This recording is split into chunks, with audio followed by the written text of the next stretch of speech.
자, 오늘 말씀해 보면, 이제 지금까지 건너온 것들을 한번 지난 시간에 정리를 했었는데, 우리가 요한일서 1장에는 그 생명의 말씀, 태초부터 계셨던 말씀과 어떤 사귐을 이렇게 말씀을 했어요. 그 사귐은 사도들의 어떤 증언을 이렇게 듣고 그것을 믿음으로 받아들였을 때 이제 사귐이 시작되는데, 결국에는 사도들과의 어떤 사귐은 주 예수 그리스도와의 어떤 사귐이 되는 것이고, 그 사귐이 이제 계속 유지되어야 하는 것이 이제 이 장에서는 그에 우리가 어떻게 범죄했을 때라도 우리를 대언하실 대언자가 계신다는 것과 우리를 하나님과의 관계를 계속 유지하도록 그 중보하시는 그 예수 그리스도에 대한 어떤 말씀이 있었고, 그런 중보와 대언에 의해서 유지되는 어떤 관계가 되었을 때 어, 우리가 세상을 이렇게 이기고, 그래서 세상과 구별되고 또 적그리스도의 어떤 미혹을 이겨서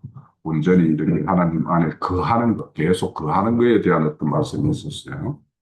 그러면 이제 오늘 3장은 그 안에, 말씀 안에 거하는 그리스도와의 어떤 사귐을 계속 유지하는 어떤 가운데 있는 자들을 오늘 그 3장에서는 하나님의 자녀라 이렇게 부르고 있어요.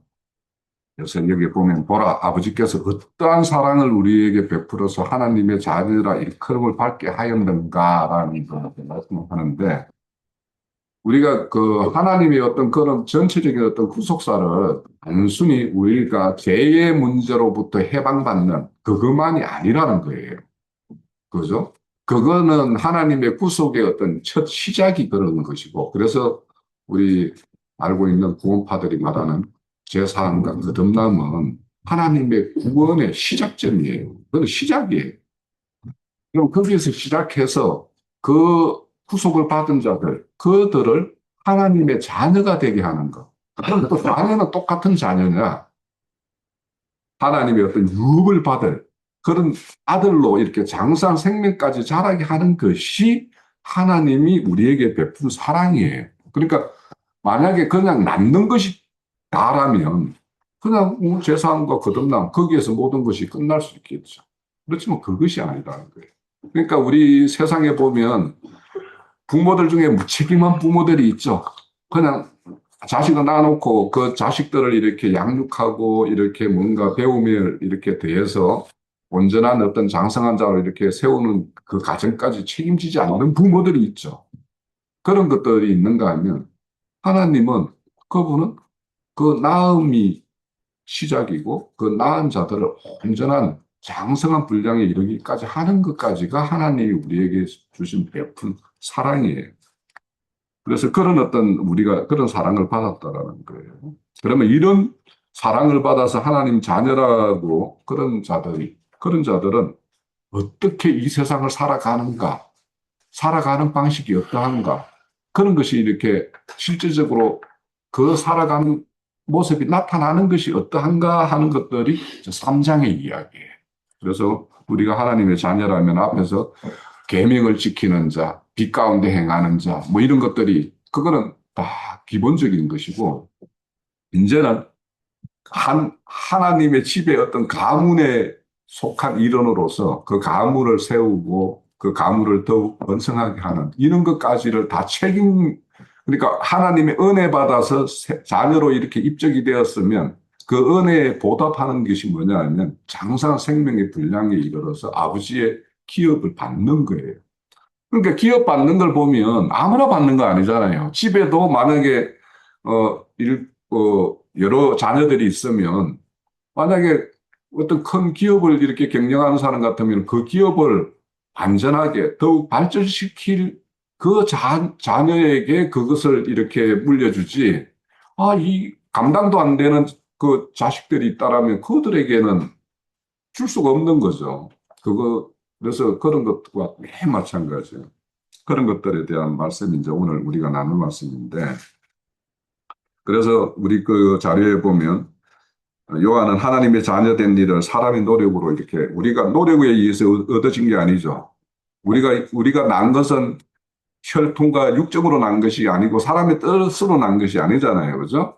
그래서 우리는 하나님의 말씀을 믿음으로 영접함으로 인해서 하나님의 자녀가 되는 어떤 그런 권세를 받은 자들이에요. 그러니까 그것이 우리가 믿는다, 뭐 영접한다 이런 말이 되게 우리가 쉽게 이렇게 하죠. 그러니까 이 세계 속에 들어온 사람들은 그것이 어떤 은혜를 받았길래 내가 그것을 믿어서 하나님의 자녀가 되는 어떤 그런 권세를 받았는가에 대해서 그렇게 실감나지 않을 수 있어요. 왜냐하면 우리가 이 혈육으로서 우리가 난 우리들도 그냥 부모들의 어떤 그런 보살핌 이런 것들에 대해서 그들의 어떤 수고의 10분의 1도 우리가 그거에 대한 생각이 미치지 못하잖아요, 사실. 그런 거와 매 마찬가지로 그냥 났으니까 그냥 막 잘하는 게 그냥 그저 잘한 것처럼 우리가 그렇게 생각하고 살았던 것이 우리의 어떤 이 자연 생명도 매 마찬가지예요. 그러니까 우리의 영의 생명도 이게 진짜 뭐 그분을 믿어가지고 우리가 이렇게 이 무리 속에 일원으로 이렇게 참여하고 있는데 이것이 가지는 어떤 그 의미와 가치를 우리는 온전히 평가 못해요. 그래서 여기 오늘 보면은 장래에 어떻게 될지 아직 나타나지 않았다고 그러죠. 그러니까 장래에 나타날 일이 우리는 어떠할지 뭔가 이렇게 기대하는 감이 있지만 정말 우리가 어떤 하나님의 영광 세계에 어떻게 참여한 것인지 우리 잘 알지 못해요, 완전히. 그래서 그렇다라는 거예요. 그래서 우리가 이렇게 우리가 생명을 이렇게 말을 할 때 막 생명을 막 이걸로 설명이 되지 않으면은 그거는 뭐 생명이 아니야. 막 이런 식인 게 그 좀 저는 그게 그런 말 들으면 야 우리가 부모 젖꼭지를 빨고 그래고 그거가 이렇게 입에다가 먹여주는 걸 이렇게 먹는 것을 이거 먹지 않으면 이거 죽는 거야라고 해서 그걸 먹었나? 그냥 우리의 어떤 본성이 이건 먹어야 되니까 배고픔이라는 것이 자연적으로 일어나니까 주는 것이고 그 공급되는 걸 우리가 자연 흡수해서 그냥 살았던 거가 매 마찬가지예요. 그러니까 이것을 그러면 우리가 이거 뭐 밥을 먹으면서 야 이거는 철분이 얼마고 뭐 칼슘이 얼마고 막 이런 거 알고 먹었나요? 그러니까 이게 생명의 세계를 모든 걸 설명을 한다라고 뭔가 이게 설명이 되지 않으면 가짜다라고 생각하면 이거는 생명의 세계의 어떤 순리에 맞는 건가? 이거는 너무도 이론적이고 논리적이고 막 그런 어떤 학구적인 걸로만 막 이렇게 치부하는 거지. 생명의 세계는 그런 게 아니에요. 거기에는 자연 본성이 있는 거예요. 그죠? 그래서 우리가 그런 것들도 생각을 해볼 필요가 있고. 자, 그래서 우리가 하나님의 자녀라는 말은 하나님으로부터 난 생명, 그 생명은 낳았으면은 뭐예요? 생명은. 그 다음에는 자라야 주고죠. 이게 안 자라면 이거 부모의 근심거리예요. 맞죠? 예, 그런 거예요. 그래서 자라야 돼요. 그럼 자라면 뭐예요? 그가 난 생명의 어떤 본질을 이렇게 드러내죠. 드러나는 건 너무도 당연한 거예요. 아니, 사과나무가 사과 열매 맺는 거는 너무도 당연한 것처럼 하나님의 우리 우리 읽었던 데 보면 구절에 보면은 하나님의 씨가 우리에게 심겨졌다라고 그랬어요. 그러면 그 하나님의 씨가 우리 안에서 어떻게 되겠어요? 그거는 속생명에서 이렇게 발화가 되어 가지고 그분의 어떤 성품과 인격이 우리를 통해서 드러나는 건 너무도 당연한 거 아니에요. 너무도 당연한 거예요. 그러니까 그런 것들을 우리가 이제 오늘 이 말씀에서 이제 3장부터 쭉 흐르는 것들을 그런 걸 생각을 이제 하면서 봐야 될 것 같아요. 자, 그래서 우리 여기 자료에도 있죠. 3장 9절에 보면 하나님으로부터 난 자마다 죄를 짓지 아니하나니 이는 하나님의 씨가 그 속에 거함이라 이렇게 되어 있어요. 그러면 하나님의 씨가 거함을 우리가 죄를 짓지 않는다고 그러는데 사실 죄를 짓죠. 그죠? 그러면 이게 뭐냐면 하나님의 씨의 어떤 본성은 거룩하고 정결하고 이런 것들로 되어 있는데 우리가 죄를 지으면 어떻게 되겠어요? 그걸로 고통받는 심령이 일어나는 거예요. 이 씨 생명 때문에. 그래서 씨의 생명에 의해서 그 고통당함으로부터 그래서 이것으로 내가 이 짓을 계속하면 이 고통 가운데서 이렇게 벗어날 수가 없구나. 그래서 그것을 피하고 이렇게 하는 거. 그래서 우리가 죄를 지어요. 죄를 짓지만은 앞에 뭐라고 그랬어요, 우리가? 빛 가운데로 행한다라는 것은 내가 죄를 짓는 것을 남에게 핑계대거나 뭔가 변명하거나 그거를 감추거나 이렇게 하는 것은 어둠에 거하는 것이고 내가 비록 뭔가 실수하고 그때 한때 뭔가 마음이 그렇게 그쪽으로 이렇게 쏠려서 내가 범한 것이 있을 때 그것을 그대로 이거 잘못이라고 이렇게 자신이 발견되었을 때 그것을 그대로 가지고 하나님 앞에 나오는 것이 빛 가운데로 행하는 것이에요. 그래서 여기에서 죄를 짓지 않는다라는 것은 죄를 짓지 않는 방면으로 그 생명의 씨가 우리를 끌고 가는 것을 이렇게 말하는 거라고 보시면 돼요. 그래서 하나님의 그렇게 이 생명을 우리에게 준 이유는 우리를 단순히 죄인을 이렇게 죄의 심판으로부터 벗어나게 하는 그것이 아니라 하나님의 어떤 성품을 드러내고 나타내는 하나님의 자녀를 산출하는 것이 목적이에요. 그래서 아들이나 자녀나 이런 거는 뭐예요?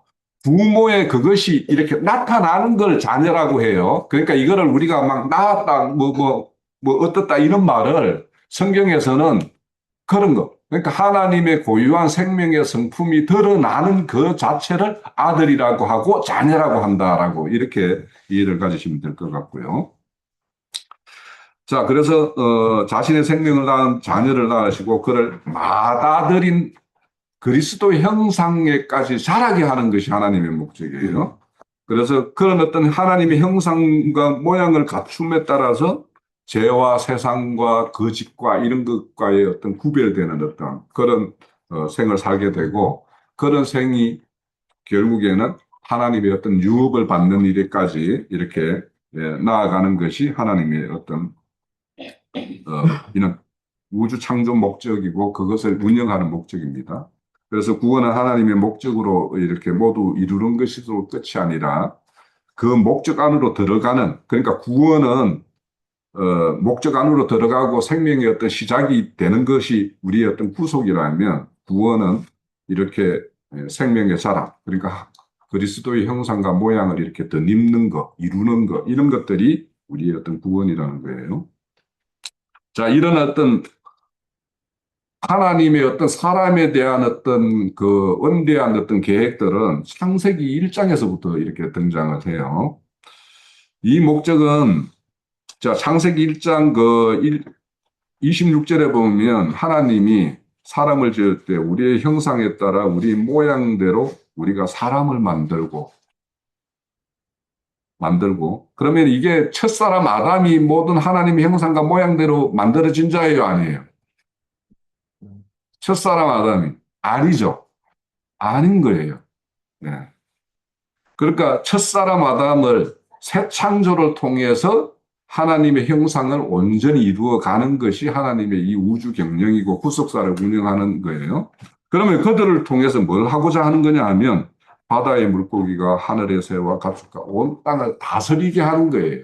그러니까 우리가 하늘의 유업을 받는다라는 것과 이 온 땅을 다스리게 한다라는 것, 그 다스리는 위치에 나아가는 것과 같은 거예요. 그러니까 우리가 유업을 받는다라고 하면 무슨 딱덩어리를 받는 것 막 이런 것이 아니라 하나님의 어떤 생명 세계의 어떤 통치자로서 어떤 그런 걸 받는 거고 그거는 오늘날도 이 땅에서 보면은 교회를 함께 이루면서 교회를 이렇게 목약하는 거 이런 것들도 하나의 어떤 다스림과 통치와 연결이 되는 거겠죠.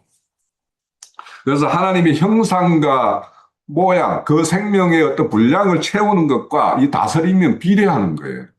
그래서 우리가 달란트 비유 보면은 5달란트, 2달란트, 1달란트를 받아가지고 그것을 장사한 자들에게 10고을을 다스리라, 5고을을 다스리라고 하잖아요. 그것이 결국에는 그 형상과 모양을 덧입은 만큼 그 다스림의 세계도 달라지는 거다라는 것을 우리가 알고 있을 수 있고.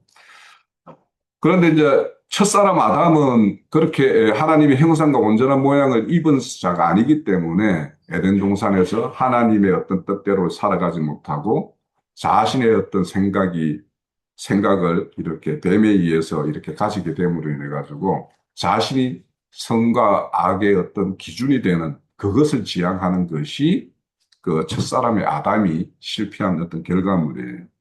그래서 그 이후로 이렇게 구속사를 보면 여자의 씨와 뱀의 씨, 육신의 자녀와 영의 자녀, 약속의 자녀, 옛사람과 새사람 이런 것들을 계속 대조하면서 하나님께서는 어느 길을 통해서 하나님의 어떤 생명과 의의 세계가 이렇게 이어져 가는가 하는 것들을 우리에게 이렇게 보여줍니다. 그러면 이제 그 어떤 출발점을 이렇게 보면 하나님의 어떤 그 세계, 그 어떤 생명 세계를 다스릴 자들을 이렇게 이루기 위해서 이렇게 대표적으로 부르는 것이 이제 아브라함부터 이제 시작이, 그러니까 본격적으로 시작이 된다고 볼 수가 있는데, 그래서 아브라함에게 이렇게 약속을 하죠.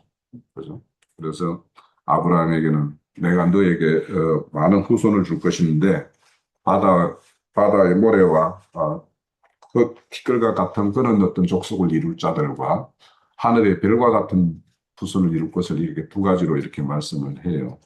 그래서 두 가지도 다 모두 이 역사 공간에 이렇게 번성할 것을 말해요. 그러니까 모래와 바닷가 모래와 같은 그것도 많은 수, 또 하늘의 별과 같은 그것도 많은 수를 이룰 것인데, 그래서 구속사라는 것은 하나님의 그 수를 채우는 날까지 이제 이렇게 영속되는데, 그래서 하나님의 어떤 약속 중에서 우리는 어디에 속한 자인가? 그러니까 혈육으로 난 자는 바다와 모래와 같은 자죠. 그래서 대표적으로 아브라함에게 난 이스마엘이나 또 야곱에서 난 에서나 뭐 이런 쪽으로 쭉 흘러가는 것이 그 바닷가 모래와 같은 그런 어떤 외형적 혈통을 이루는 어떤 족속이고, 약속과 믿음으로 난, 그래서 하늘의 별과 같은 족속을 이루는 것. 여기에 이제 하나님의 이제 약속의 자녀라고 이렇게 하는데, 그래서 하나님의 어떤 약속의 자녀는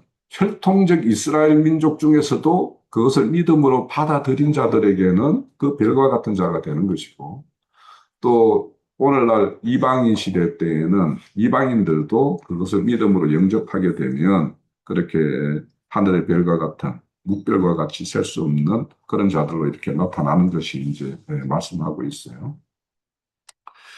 자, 그래서 우리가 이런 어떤 두 계보, 이 두 계보, 이것들을 우리가 이제 잘 이렇게 대비하는 것이 딱 두 민족으로 야곱의 아들, 두 아들, 리브가 캐에 있던 그 두 아들을 두 민족이라고 이야기하잖아요. 거기서부터 이제 더 본격적으로 이제 이 두 계보가, 물론 그 이전부터 이제 흘러왔죠. 흘러왔지만, 그렇게 계보가 이제 나눠지는 거. 그러니까 야곱의 이삭의 후손이죠. 내가 뭐 실수했네요. 이삭의 후손 중에서 에서와 야곱이 있는데 그 야곱의 후손들이 나아가는 방면이 보면 겉으로 보면 에서 족속이 흘러가는 것보다 겉으로 보면은 어찌 보면 더 보잘 것도 없어요. 겉으로 보면은 에서 족속들은 이 세상의 어떤 문명을 막 이렇게 더 찬란하게 이렇게 이루고 하는 겉으로 드러나는 걸로 보면 그 족속들이 더 성공한 것 같아요. 그래서 여기 오늘 말씀에도 보면은 그들은 우리를 알지 못한다라는 말씀이 있죠. 그죠? 세상이, 우리가 그러하도다. 그러므로 세상이 우리를 알지 못하면 그를 알지 못함이라. 이렇게 말을 하는 것은, 그러니까 세상의 어떤 눈, 그러니까 에서가 좋게 보이고 야곱이 살아가는 방식은 뭐가 좀 저래 하는 어떤 그런 눈을 가진 것이 세상 사람들이에요. 그런 사람들은 예수님이 이 땅에 오셔서 그 사람들 눈에 보면은 예수님이 이 땅에서 온 거는 완전한 실패잖아요. 결국에는 죽임 당하는 걸로 끝난 것처럼 보이잖아요. 그런데 우리는 그 죽음이 어떤 죽음이었다라는 것을 우리는 알기 때문에, 그래서 우리는 그 길을 이렇게 추적하니까 그 사람들이 우리를 볼 때 얼마나 뭐가 저렇게 살다가 가지 뭐 이렇게 할 수 있는 거죠.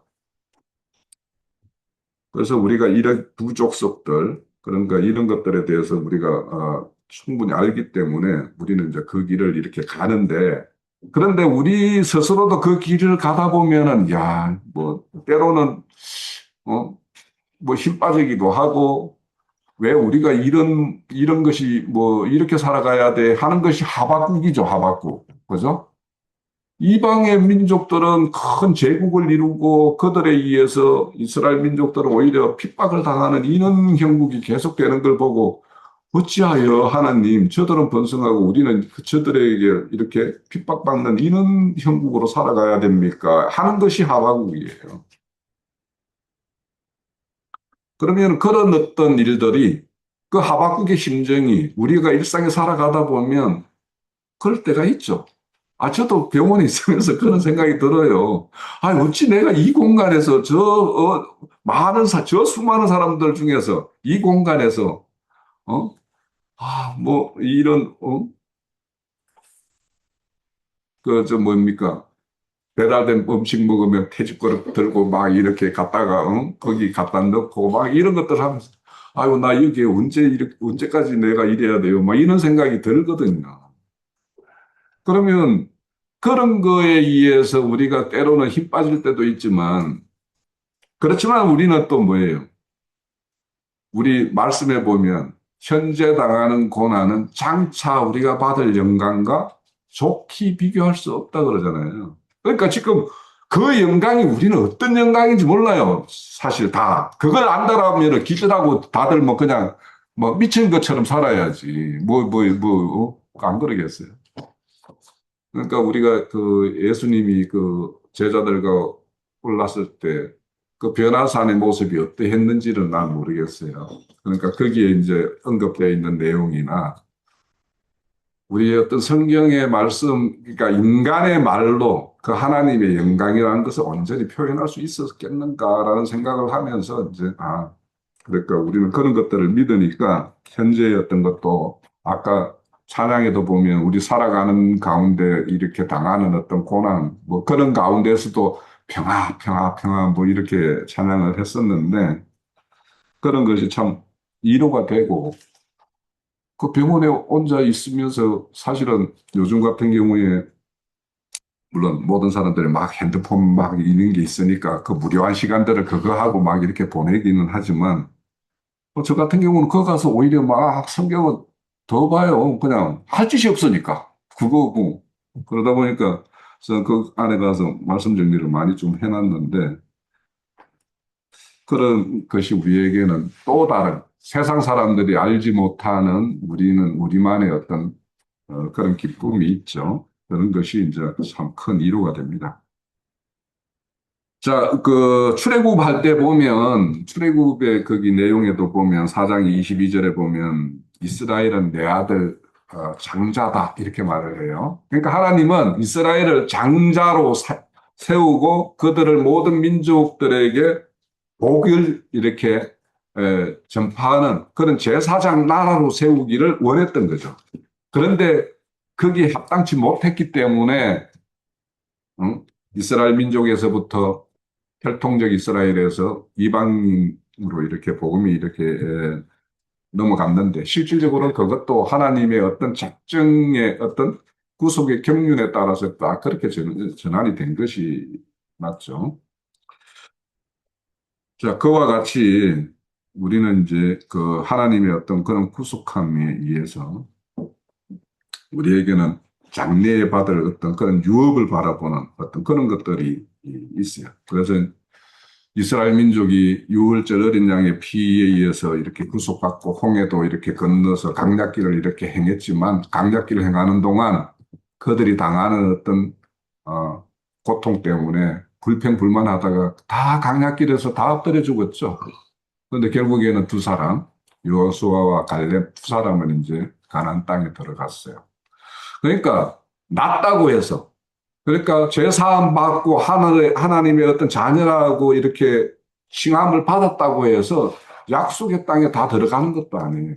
그래서 약속의 땅에 들어가서 모두가 또 이기는 자가 되는 것도 아니에요. 그죠? 그래서 우리가 약속의 땅에 들어가는 것도 믿음으로 이렇게 순종함으로 그 땅에 들어가지만 그 땅을 차지하는 것도 이게 우리의 어떤 이기는 삶이에요. 그러니까. 따라서 성경에 보면 백성이라는 말도 있고 오늘 우리 보면 자녀라는 말도 있고 아들이라는 말도 있고 그래요. 그래서 그 말들에도 약간의 의미의 차이가 있어요. 그래서 구속받고 하나님의 어떤 권속으로 입적된 자들, 그런 자들을 큰 공동체를 그냥 하나님의 백성무리라고 이야기하고 그들 중에서 하나님의 어떤 희생령을 받아가지고 온전히 이렇게 자녀로 입적된 자들이 있는가 하면 그 자녀들 중에서는 장성한 생명의 분량에 이르러서 유업을 받는 아들이 있는 거예요. 그래서 이것이 뭐 우리 계시록 21장에 보면 선명하게 드러나죠. 그거는 이따가 이제 한번 보긴 하고. 그래서 하나님은 우리를 이렇게 구속해서 재사함 받는 것만이 아니라 그 로마서 8장 29절에 보면 하나님이 미리 아신 자들을 또한 그 아들의 형상을 본받게 하기 위하여 미리 정하셨으니 이는 그로 많은 형제들 중에서 맏아들이 되게 하려 하심이라 이렇게 말씀하는데 여기도 보면 하나님 미리 아신 자들 해가지고 제가 얼마 전에 그 애정론에 대해서 이렇게 할 때 이거에도 이렇게 설명을 줬는데 이 앞에 28절에 보면 하나님을 영접한 자 그들과 협력하여 선을 이룬다 이런 말씀이 있어요. 그러면 하나님을 그 이름을 믿고 그를 영접한 자들이 뭐예요? 여기에서 보면 미리 아는 자들이에요. 그는 아는 자. 그러니까 하나님을 영접하고 그 받아들인 믿음으로 이렇게 영접한 자들은 무엇을 정했냐 하면 하나님 그리스도의 형상을 이렇게 본받게 하는 것 이것을 미리 정해 놓은 거예요. 하나님은 그런 어떤 가정을 이렇게 노선을 이렇게 정해 놓았다라는 거예요. 그러니까 단순히 그냥 나를 영접했으면 됐어가 아니라 영접한 자들은 하나님이 그를 그리스도 형상으로 덧입히는 이런 것들로 나아가게끔 하는 거예요. 그래서 여기서 맏아들이라는 것도 그래서 첫 맏아들 항상 하나님의 형상을 처음 드러낸 그것이 예수님이죠. 그러니까 그분에 의해서 우리는 그 하나님의 어떤 생명을 받았고 그 생명을 드러내는 자들이기 때문에 우리는 그에 속한 아들들이다 이렇게 말을 해요. 그러니까 여기에도 그 보면은 우리가 꼭 예수님의 그 족보로 따지면 인간의 족보로 따진다면 꼭 우리가 예수님의 아들 같잖아요. 그런데 우리를 형제라고 그러고 아들들이라고 하잖아요. 그러니까 이 아들이라는 개념을 그냥 우리 인간의 어떤 족보 놓는다 이런 개념이 아니라 하나님의 형상을 드러내는 자들을 아들들이라고 한다.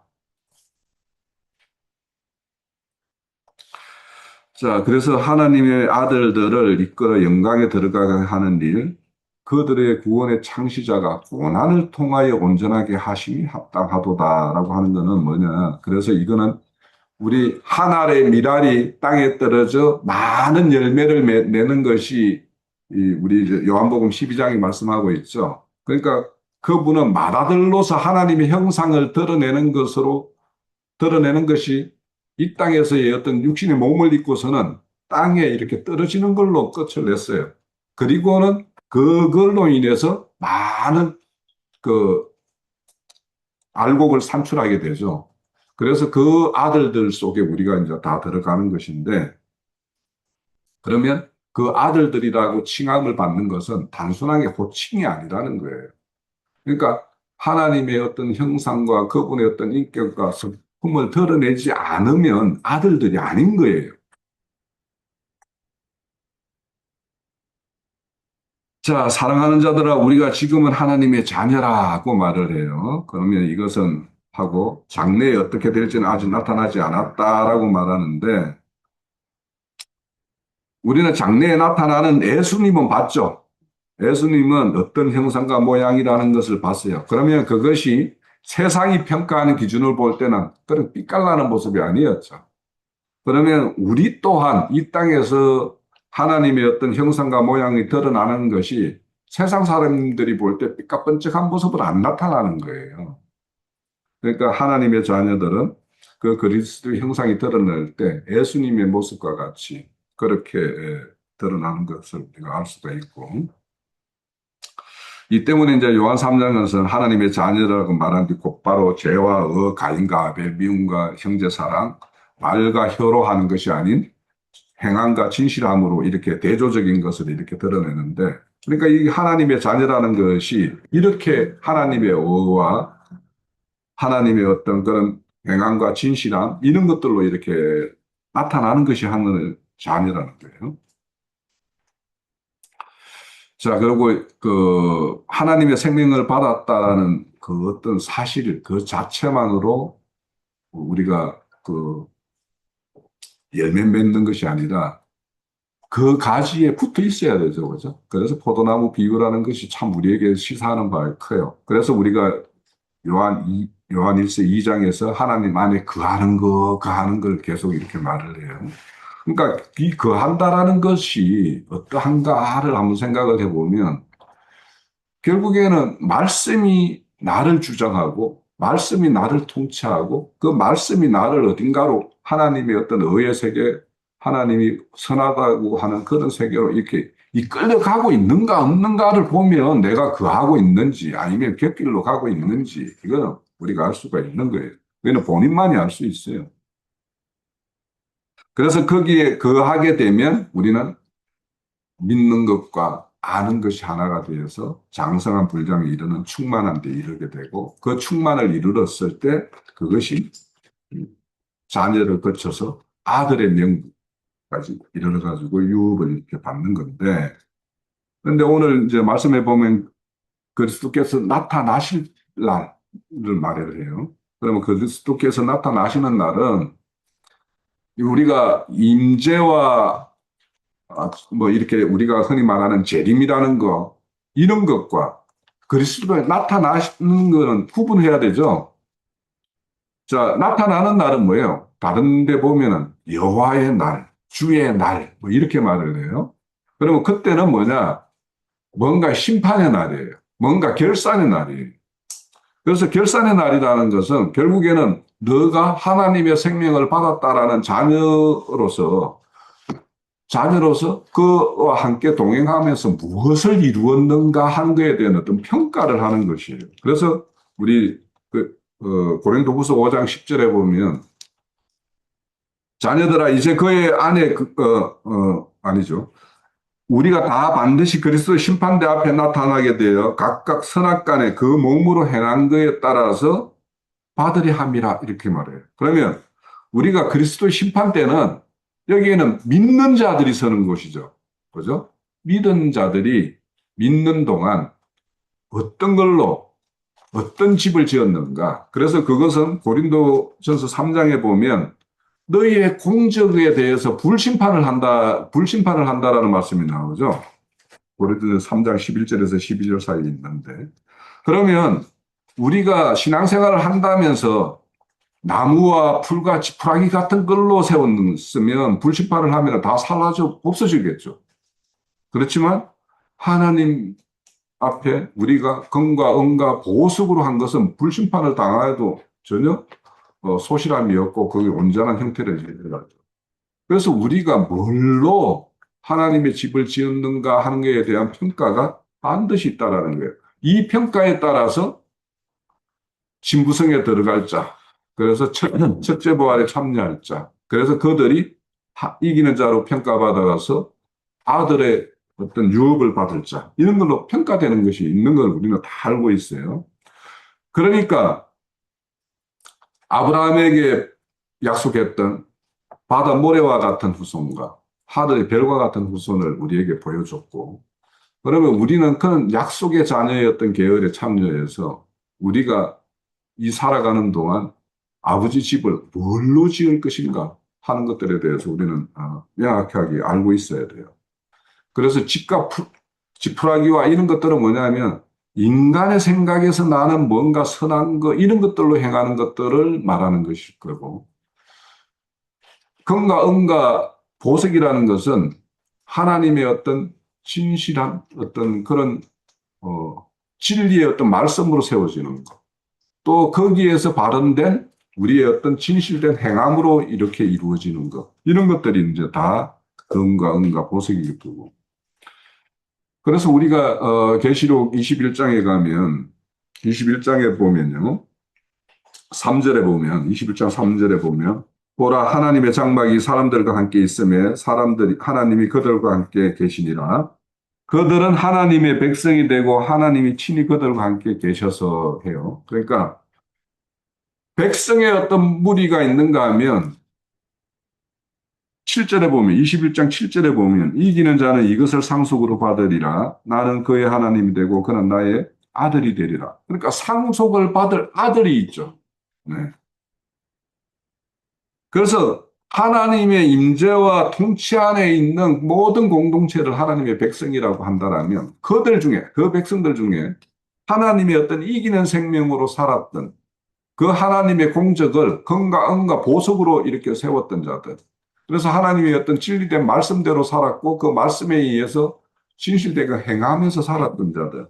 그런 자들이 이제 아들이 되는 것인데 이 아들에게는 유업을 준다라고 말해요. 그래서 우리가 이기는 생명이라는 것은 결국에는 우리는 세상도 이겨야 되고 죄도 이겨야 되고 율법을 이겨야 되죠. 그래서 우리가 율법의 어떤 신앙, 그런 신앙에 하는 것은 결국에는 이 종도로 타는 어떤 그런 신앙이고 우리가 율법을 이긴 자는 자유자의 어떤 신앙을 하는 것인데 그 자유라는 것이 방림이 아니죠. 방림과는 전혀 다르고 오히려 자기 스스로 규범과 질서를 지키고 질서를 세워서 질서 가운데에서 이렇게 생을 운영하는 것 이런 것들이 이제 바로 이기는 자. 자, 보면 이제 오늘 그 말씀에 요한일서 3장에 보면 주를 향하여 이 소망을 가진 자마다 그를 깨끗하게 하신 것 같이 자기도 깨끗하게 한다 이렇게 말을 해요. 그 주를 향하여 이 소망을 가진 자. 이 소망이라는 건 뭐예요? 앞에서. 그가 나타나실 때 우리가 좋게 어떤 영광에 참여하는 자가 될 것인지를 우리는 알지 못하죠. 못하지만 그 영광은 우리가 미루 말할 수 없는 영광일 것이다라는 어떤 그런 소망을 가지고 있죠. 이 세상에 우리의 영광이라는 것과 비견될 수 없는 그런 소망. 그런 소망을 가진 자들은 그가 깨끗하다라는 거예요. 그러니까 자기도 깨끗하게 할 것이다라고 하는데 이 깨끗하게 하는 거는 뭘로 인해서 깨끗하게 해요? 죄를 짓지 않는다라는 게 아니에요. 죄를 짓지만 우리 일장에 보면 그가 하나님 앞에 진실되게 나와서 자신의 어떤 죄를 고백할 때 그는 그것을 깨끗하게 한다라고 말씀하죠. 1장 9절인가요? 요한일서 1장 9절인가 그렇게 말씀. 그와 같이 하나님은 그렇게 깨끗하게 한다라는 것은 내가 불결한 거, 흠결이 이렇게 발견되었을 때 하나님 앞에 그냥 걷는 그대로를 가지고 나가는 것이 깨끗함을 하는 거예요. 그런데 우리 첫사람 아담 같은 경우는 자기가 범죄되었을 때 눈이 밝아져가지고 자기가 벗었다라는 것도 발견되었고 그게 수치심으로 이렇게 다 자기가 인식되었을 때 숨어버렸죠. 그러니까 숨는 것은 어둠으로 행하는 것이고 오히려 하나님이 불렀을 때 나오는 모습은 빛 가운데로 행하는 것이고 그것이 깨끗하게 하는 것이에요. 자, 자신을 여기에 보면 자신을 깨끗하게 한다는 것은 자기의 노력으로 죄 없는 사람이 되거나 스스로 구원을 완성한다는 뜻이 아니라 하나님의 자녀는 빛 가운데 나아가 자신의 죄와 동기를 정직하게 드러내고 하나님의 말씀으로 씻음을 받아 성령의 인도에 따라 육신의 행실을 죽이고 그렇게 하는 것이 그리스도의 어떤 생명으로 살아가는 것이다라고 말합니다. 자, 그래서 자신 안에 있는 그리스도와 같지 않은 것들, 이런 것들을 용납하지 않는 것, 넘어졌을 때 죄를 감추지 않는 것, 그런 것들을 이제 빛 가운데로 행하는 것이고 깨끗하게 하심을 않는 것이라고 이렇게 말씀을 하는 거예요. 자, 하나님께서는 많은 사람들을 모아서 애적인 백성을 이루는 데 머물지 않고 그분의 생명으로 태어난 자들을 자녀를 얻는 것인데 그 자녀들이 하나님의 형상과 모양을 잘 이렇게 덧입혀서 장성한 분량에 이르러서 그리스도가 나타나는 날, 불의 심판을 받을 때, 불의 공적으로 시험을 받을 때 그 공적이 소실되지 않고 그대로 유지되는 자, 그런 자들이 이제 아들이라고 해요. 자, 오늘 말씀해 보면 지금 우리는 하나님의 자녀라고 이렇게 선언을 합니다. 그러면 자녀로서 어떻게 해야 되는가? 어린 자녀는 부모의 어떤 그 양육과 훈계를 잘 받아들여서 이렇게 잘 성장하는 것이 어렸을 때의 어떤 자녀의 모습이죠. 그런데 그 자녀가 자랐을 때는 오히려 이제 부모의 가문을 이렇게 세우고 그런 일에 책임을 가지고 그렇게 하는 것이 또 자녀의 책임이죠. 그죠? 그러니까 어렸을 때는 잘 부양을 받고 이렇게 잘 교육받고 훈련받고 하는 것이 우선되는 것이고 일정하게 자랐으면 그 역할을 담당하는 것이 자녀예요. 그래서 오늘 우리가 그에 나타나는 날에 우리가 담대함을 가지고 그 앞에 이렇게 나아가기 위해서는 우리가 자녀로서 어떻게 살아가야 될 것인가 하는 것들을 이제 앞으로 이제 말씀을 보면 하나하나 이제 상세하게 살펴볼 것이지만 그 자녀라는 것은 우리가 이렇게 자연적인 이치로 봐도 그렇잖아요. 학생일 때 공부 열심히 하고 부모 말 잘 듣고 그렇게 부모의 어떤 순종하는 삶을 살다가 이제 장성해서 뭔가 책임을 할 수 있는 어떤 그런 역할이 되었을 때는 그 책임에 다 자신의 모든 것을 이렇게 전력 투구하고 헌신하는 어떤 그런 자녀가 되었을 때 그가 효자라고 하고 부모를 이렇게 잘 섬기는 것이 될 것이고 그런 거예요. 그거는 뭐 그냥 자연의 어떤 이치만 봐도 우리가 아는 것이니까 그래서 우리는 자녀입니다. 그 생명을 타고났어요. 그의 어떤 DNA나 이런 것들을 우리는 가진 자들이란 말이에요. 그러면 우리는 그의 DNA 이런 것들이 우리를 통해서 이렇게 드러나야 된다라는 그런 것들에 대해서 좀 새롭게 하는 인식을 가지는 그런 시간이 됐으면 합니다. 자, 저는 마칠게요.